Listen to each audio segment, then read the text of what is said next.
After 5 weeks of a hard lockdown, New Zealanders are about to emerge from isolation as COVID-19 restrictions are wound back. While Australia and New Zealand have two very distinct leaders with different approaches, both have ended up with similar outcomes. As far as I can see, both New Zealand and Australia are success stories and good news stories, as both have not only flattened their epidemic curve, they've turned it down. New Zealand took a tougher line early, shutting down schools, cafes and restaurants and all shops except essential services. Life was strictly confined to what was known as a household's bubble. Hi guys, I'm Anita. We've been in lockdown for 30-something days. So I just show you here, I've got my mum in the kitchen.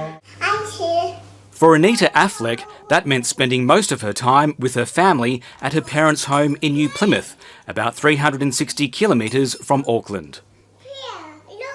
From a public health perspective, I really thought it had to happen. Everyone has really stuck to the rules amazingly well.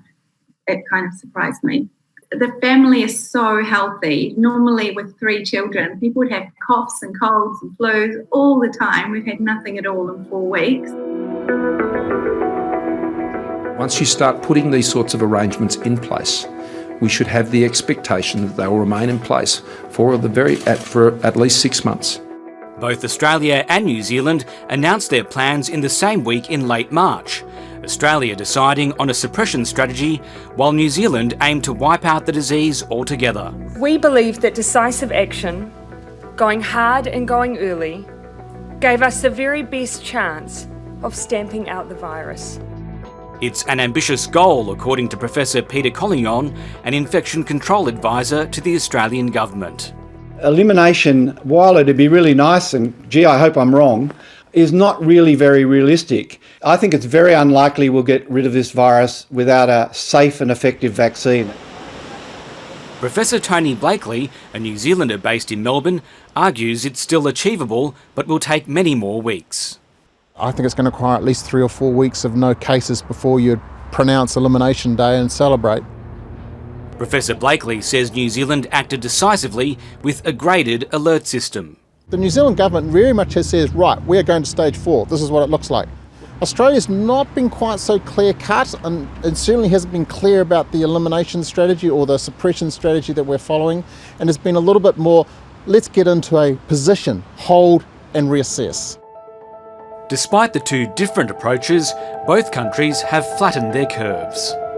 The complete lockdown like New Zealand hasn't been more effective than what Australia has done so far. And while Australia's population of 25 million is 5 times that of New Zealand's, what's significant is the rate of cases in both countries.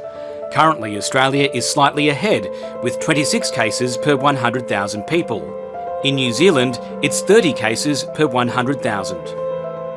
It is likely, but not certain, that if Australia had locked down more, our numbers would be even lower now, but I think we've done pretty well given the settings that we had in place. Australia's result has been marred by the arrival of cruise ship passengers who tested positive to COVID-19. The Ruby Princess visited both countries with wildly different outcomes. More than 600 cases in Australia, just 22 in New Zealand. If we didn't have the cruise ships, our curve would have looked a lot better a lot sooner, I suspect. As New Zealand eases the lockdown, Auckland barista Jenny Piroth is looking forward to getting back to work. Hi, this is our home where we spent the last 4 weeks of lockdown. Just gonna prepare my shot. I kept on using the whole machine that I've got. Jenny was among the thousands of New Zealand workers who were stood down and provided with a wage subsidy. But now cafes and restaurants will reopen for takeaway only, just like Australia. I'm excited to see the staff, like my colleagues again, the team. I'm excited to make coffee again. Making plans how to open, how to keep in the rules, how to make it all safe. Yeah, I see the end of the tunnel now. While the peak of the disease on this side of the Tasman appears to have passed, it's now up to the government to work a way out. Nobody knows exactly how open we will be in 3 to 4 months' time. It depends on how we learn as we go.